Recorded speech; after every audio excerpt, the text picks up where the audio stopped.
If you like players with an extensive trade history and people named Conor, this will be a good video for you. Hey y'all, Chris here from Ripdog Sports. This is the SaberCast, and we are continuing our 23 players in 23 days countdown to the Sabres preseason opener against Columbus. Today, we're looking at the man projected to be a third pairing defenseman for the Sabres, Conor Timmins, an off-season acquisition. This is a guy who's had an extensive journeyman history already, and he's only 26 years old. Now, Timmins is bigger than the two people we talked about yesterday in Bryson and Jones. But if you're expecting greater physicality, I hate to disappoint you. He is not a particularly physical defenseman, and he's still not that big compared to some defensemen in the league, but at least he's big enough to be competitive. You would have to say his career is probably a little bit of a disappointment so far for him, certainly for the team that drafted him. He was drafted 32nd overall in 2017 by the Colorado Avalanche. He spent some time in the minor leagues, but eventually made his NHL debut in 2019-2020, and he played 33 games between 19, 20, and 21 with the Colorado Avalanche. Obviously, that's during, the pandemic, so probably wasn't the best for his development into the NHL, but in the end, he didn't stick in Colorado. They did not re-sign him. He actually went to play in Arizona for his second contract. He signed a 2-year, $1.7 million deal there, but he only played in eight games from the time he signed at the start of the 2021-22 season into 2022-2023. In 2022-2023, after only 8 games played, he was traded to Toronto for Curtis Douglas. In Toronto, he found a fair bit of success, actually. He stayed there 2022-2023, and then he signed his third professional contract with the Maple Leafs, a 2-year, $2.2 million deal. And all told, he ended up playing 101 games in Toronto over his time there. Last year, he saw his most extensive action in Toronto. In 22-23, he played 25 games. 23-24, he played 25 games. Last year, he actually played 51 games for the Maple Leafs. And his relative advanced stats were actually decent in the fact that they were not minus. So he was able to play with the people on the Maple Leafs, which means, he's an average NHL defenseman, right? You would project. He didn't get embarrassed. Again, he didn't have that many minutes, so his advanced stats are a lot more favorable when you don't play top-line minutes. When you're a third-pairing defenseman, your advanced stats don't really count for as much because it's a much smaller sample size of play. So while he did end up playing 51 games for Toronto, they ultimately decided to trade him to the Pittsburgh Penguins alongside Connor Dewar for a 5th-round pick, which the Penguins sent over to them. And then he was able to play 17 games for the Penguins there at the end of the year. And again, limited minutes, only 17 games. But actually his advanced stats, his relative advanced stats compared to the rest of the team jumped massively, simply because the Penguins are not a very good team. But it does show that his play level did not decrease going to that team. In fact, it might have gone up a little bit. But ultimately, the Penguins did not keep him because the Sabres made, I would say, a pretty good offer to get him. The Sabres, our wonderful front office, offered a 2025 second-round pick and Connor Clifton to the Penguins, and in return, they got Conor Timmins and Isaac Beliveau. Isaac Beliveau is from what I've been able to see of him, he is a depth minor league defenseman who should not have any impact and is not really a prospect for the future so much either. He's only 22, so there's some hope there. But last year he was between the ECHL and AHL. The year before that was really his chance to shine at the AHL level, and then he was dropped the next year to splitting minutes between the AHL and ECHL. Now, to be fair, Pittsburgh has a very crowded defensive prospect pool, so it could be difficult to get minutes, but also the Sabres, it's the same situation, a very crowded defensive prospect pool. It's going to be difficult for Beliveau to get minutes. He's a low draft pick, I believe a 5th-round pick. He's not going to get a lot of looks, so we're not going to spend too much time on him. But Conor Timmins was brought over. 2nd-round pick seems like a lot. What became of that 2nd-round pick? It became Peyton Kettles. The Penguins drafted a 6'6", defensive defenseman who can skate and can get the puck out of the defensive zone.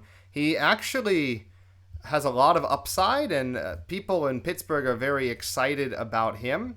But he is very young at this point. Anytime I see their birthdays, 2007, I freak out a little bit. It means I'm getting old. But you're not here for my quarter life or third life crisis. He's only 18 years old, which means he has a lot of room to develop. So Peyton Kettle's nice guy. But, I mean, for the Sabres, right, they wanted to not deal in draft picks this time. They said, we're going to go out, we're going to make our team better, we're going to get a guy who can play in the NHL now, who's going to make us harder to play against. And they decided that would be Conor Timmins. Was that a good choice? I don't know, because he profiles very similar to the two guys we talked about yesterday. More puck-moving, more offensively oriented defenseman who's not particularly physical. I don't think, based on that profile, he makes your team any harder to play against. But compared to the guys yesterday, he's much cleaner in terms of his overall statistics to this point and his overall metrics to this point. So let's look a little bit at his stats, right? So this is going to be Timmins' 7th NHL season. After we received him in the trade, the Sabres signed him to a 2-year, $4.4 million deal. That was, I believe he went to arbitration, so that was after arbitration, so that's a bit of an inflated figure. We're really going to be paying a third-pairing defenseman $2.2 million a year. So you gotta hope he's gonna have a contribution of some kind. Immediately, the worrying thing that jumps out is this is gonna be his 7th NHL season, but he's only played in 159 games in the NHL. The season he played the most games in was last year. Between Toronto and Pittsburgh, he played in 68 games. But before that, his highest number of games was 2020-2021 with Colorado, where he played 31. So you don't actually know, is he going to be able to shoulder the load of an entire season? And you might say, well, okay, but you can switch him out with the 7th or 8th defenseman. You could do that, but those are both left D-men, so they're both left-handed defensemen. It might be an issue with Timmins being a right-handed defenseman. So he's going to have to stick in that role. He's not going to have to play a lot of minutes every game, but he's going to have to be available every night for this to work out. In terms of his stats, again, he's played 159 games, 6 goals, 40 assists, 46 points overall. He does have a positive plus-minus, but again, that can be because he played for Colorado and he played for Toronto, two teams that can score. But his advanced metrics have also been positive pretty much every year of his career. Again, he doesn't play a lot of minutes, so those metrics are going to be more favorable. So I think Timmins projects as a good skater. He's not particularly physical, and I think he's a serviceable third-pair defenseman. He can give you 14 or 15 minutes, but can he be a top 4 defenseman? Can he actually push in there? Not in Buffalo, but I don't think mostly for any team. He's going to be a guy you really want your top 4 because he doesn't block shots all that well, and he's not especially physical. He doesn't make your team harder to play against. He's not going to embarrass himself, but he's also not going to be a guy who's going to anchor your defensive core as well. Clearly, the fact that he's been traded so many times means he's viewed by a lot of organizations as a fringe player, not as a critical person for success. He's basically in chess, he's basically your pawn, which is not an insult to him. Pawns are very useful.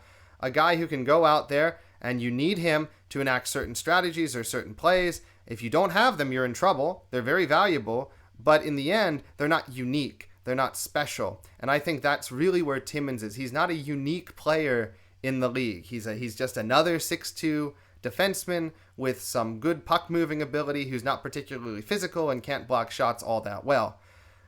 He's going to have to be a good third-pairing defenseman, and he doesn't need to be anything more than that, and we shouldn't expect him to be anything more than that. And again, think about what the Sabres gave up for him. They gave up a second-round pick. Now, sure, okay, I understand, right? Sabres fans, we say we want the front office to do something. And they say, well, look, we did something. We got a player for now. We didn't just invest in more draft picks and more players. We want to try to make the playoffs now. But this is not a move that moves the needle. Timmins is not a guy who raises your team's ceiling. He is a guy who raises your team's floor because he's not a black hole on the defensive side of things.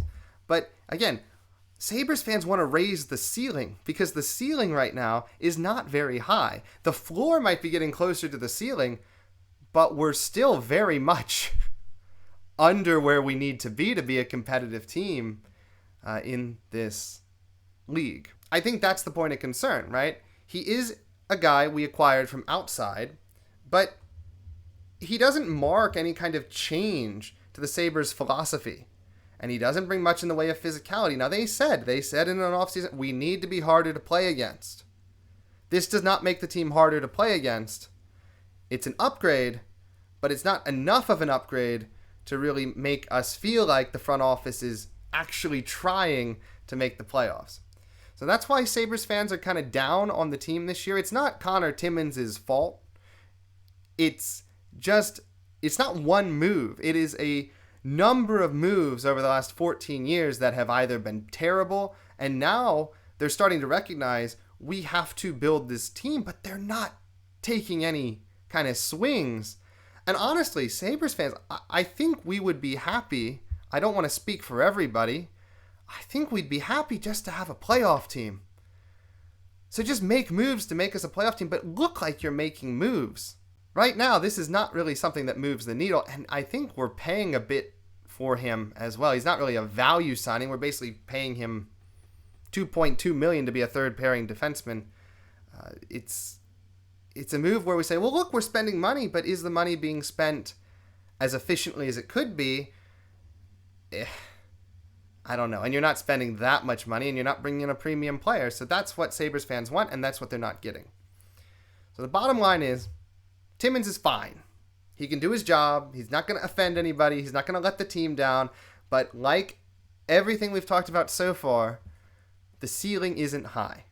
The physicality isn't high. And it's unclear if there's an injury and he has to step into a larger role, it's unclear if he can do that. Heck, it's unclear if he can even play a full season at the position. So I don't want to be down on Conor Timmins because I don't think anything's wrong with him necessarily. He has been a guy who has moved around a lot. He's clearly given good effort everywhere he's been. He might not be the most talented or the most physical, but he's there. He's present. He's a plus player. He does some good things offensively. It's just not enough from the perspective of Sabres fans. And it's not like we're that demanding, but you got to do a lot now. I mean, Sabres, we're in a hole. You got to try to dig us out little by little. And unfortunately, Conor Timmins does not really dig us out of the hole, in my estimation. Maybe I'm being too negative. Maybe I'm being too critical. What do you think? If you disagree with me, if you think Conor Timmins is going to be a really good signing for us, let me know in the comments below. But that's all today for Conor Timmins. Thank you all so much for watching. If you enjoyed the video, leave it a like. And we'll see you tomorrow for another one of our players on our 23 players in 23-day countdown. Thanks for watching. Go Sabres. See ya.